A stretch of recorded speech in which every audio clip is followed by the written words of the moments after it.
آج سے تقریباً 1 صدی قبل اس امت پر بے یقینی کی کیفیت کو مسلط کیا گیا، اور ہمارے نفسیات کے ماہرین کہتے ہیں کہ یہ بچوں کے ساتھ بھی نہ کریں، کہ بچوں کو کہیں تم کچھ نہیں کر سکتے۔ جب آپ بچوں کو تانا دیتے ہیں تو وہ واقعی کچھ نہیں کر پاتے۔ تو اس لیے امت کو بے یقینی میں مبتلا کرنے کے لیے مغرب کی برتری کو ثابت کیا گیا، جگہ جگہ 2 نمبر دانشور بٹھا دیے، حتیٰ کہ ہماری عصری دانشگاہوں کے اندر فرنگی روحوں کے بے حس ڈھانچے مشرقیت کو گالی دینے لگے اور مغربیت کے قصیدے پڑھنے لگے، ان کی تہذیب اور تمدن کے گن گانے لگے اور اپنی تہذیب کو ڈیگریڈ کرنے لگے، اور دنیا کے سامنے یہ بات باور کی کہ یہ ناقابل تسخیر ہیں، ان کا مقابلہ نہیں ہو سکتا۔ یہ بے یقینی اس امت کو توڑ کے رکھ دیا۔ اقبال نے آج سے 100 سال قبل کہا تھا، سنے تہذیب حاضر کے گرفتار، غلامی سے بدتر ہے بے یقینی۔ اور اس امت کی نشأت کو، اس امت کی نہضت کو روکا گیا کہ نہیں تم مقابلہ نہیں کر پاؤ گے، اور یہ ماضی کے اندر بھی ہوتا رہا۔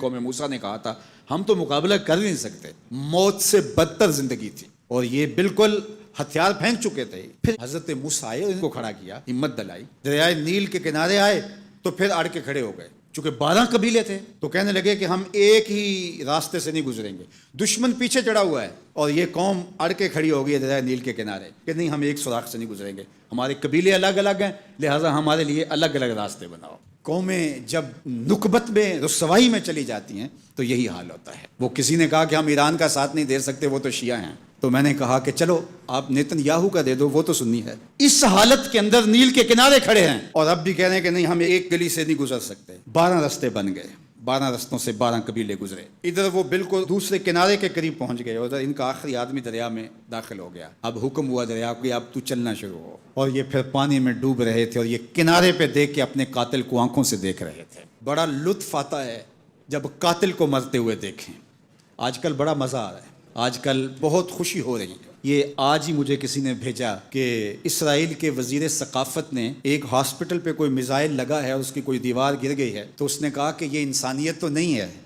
میں نے کہا جب تم نے بچوں کو بھی کھینچ کے نکالا تھا اور آکسیجن کی نالیاں بھی توڑی تھی اور بم برسائے تھے، ان کی رگوں کے اندر بھی سرخ خون دوڑتا تھا، وہ بھی انسان تھے، تم اتنی جلدی بھول گئے، تم نے 80,000 لوگوں کو پیس کے رکھ دیا اور آج تمہیں مزہ آیا۔ میاں ابتدائے عشق ہے، روتا ہے کیا، آگے آگے دیکھیے ہوتا ہے کیا، ابھی تو لطف آئے گا، ابھی تو تمہیں پتہ چلے گا کہ درد کیا ہوتا ہے۔ ابھی 1-2 ماہ قبل آئرن ڈوم کی کہانیاں یہ دانشور ہمیں سنا رہے تھے، وہ کہتے تھے وہاں چڑیا بھی اندر نہیں جا سکتی، لیکن پھر دنیا نے میزائل جاتے دیکھے، کیسا خوف زدہ کیا ہوا تھا۔ نہیں ناقابل تسخیر ہے، اس کا مقابلہ نہیں ہو سکتا۔ وہ آسمان سے اترے ہیں، کیوں ان کا مقابلہ نہیں ہو سکتا؟ خدا چاہے تو ممولے سے شہباز کو لڑا دے، وہ تو ابابیلوں سے ہاتھی مروا دیتا ہے۔ تو اللہ جل شانہ کمزور نہیں ہوا، اس کی خفیہ تدبیریں ابھی ختم نہیں ہوئیں اور کبھی ختم نہیں ہوں گی۔ تم ایک چال چل رہے ہو اور وہ تمہیں چال میں پھنسا رہا ہے۔ میرے اللہ نے اس امت کے تنے نازک کے اندر زندگی کی لہریں پیدا کر دی ہیں اور ایک تموج پیدا ہو گیا ہے، اگرچہ آج بھی وہ فلسفہ، آج وہ دانشوری کا جعلی غلغلہ موجود ہے، آج بھی مایوسی کے نعرے لگائے جا رہے ہیں۔ 4 دن کی کہانی ہے، اس کے بعد آپ کو ایران کھنڈر بنا دکھائی دے گا، بن جائے کھنڈر، اس سے کوئی فرق نہیں پڑتا۔ جو پیغمبروں نے جنگیں لڑی ہیں اس کے نقصان پیغمبروں نے اٹھائے، اس سے کیا ہوتا ہے؟ تم کھنڈر کی بات کرتے تو کربلا کھنڈر نہیں بنا تھا، لیکن آج جھنڈے حسین کے جھول رہے ہیں، یزید کے تو نہیں جھول رہے۔ تو یہ کھنڈر اسرائیل بننے والا ہے، اسلام کا جھنڈا اونچا ہوگا۔ آل اسلام و یالو ولا یولا علیہ، اسلام سر بلند ہے، سر بلند رہے گا، اور شرق سے لے کر غرب تک جھنڈا میرے حضور کے نام کا لہراتا رہے گا۔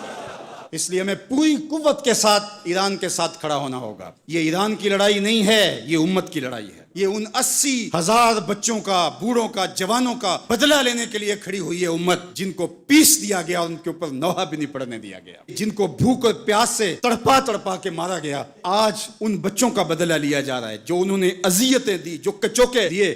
اس ممبر پہ بیٹھ کے ہم روتے رہے، ہماری خلوتیں، ہمارے حجرے آنسوں سے بھر گئے۔ ہم تو صدیوں سے روتے آ رہے ہیں جو ہمارے ساتھ ہوا۔ ہم نے اپنے بوڑھے باپ کو روتے ہوئے دیکھا اس امت کے لیے، ہم نے اپنے مشائخ اور اساتذہ کو روتے ہوئے دیکھا۔ یار یہ وقت ہے، کیوں مایوسی پھیلاتے ہو؟ کتاب ملت بیضا کی پھر شیرازہ بندی ہے کہ شاخ ہاشمی کرنے کو ہے پھر برگو ثمر پیدا، نوا پیرا ہوا ہے بلبل کہ ہو تیرے ترنم سے کبوتر کے تنے نازک میں شاہی کا جگر پیدا۔ انشاءاللہ یہ دن گنے جا چکے ہیں، مغرب سے قیادت مشرق کی جانب منتقل ہونے والی ہے۔ آپ چائنا کے صدر کا بیان پڑھیے، بصیرت اور حکمت سے بھرا ہوا وہ بیان تھا جس نے سینہ ٹھنڈا کر دیا. دنیا کی نظروں میں سب کچھ ہے, بس ایک آواز اٹھنی ہے اور دنیا کی نئی صف بندی ہوگی اور مغرب سے مشرق کی جانب قیادت منتقل ہو رہی ہے انشاءاللہ. اور وہ وقت دور بھی نہیں ہے کہ انشاءاللہ اسلام کا جھنڈا پوری دنیا کے اوپر لہرائے گا اور مسلمان سر بلند ہوں گے. اور یہ بات ہم عرض کرنا چاہتے ہیں, پوری دنیا بھی اسرائیل کو مان لے, پاکستان کبھی تسلیم نہیں کرے گا انشاءاللہ.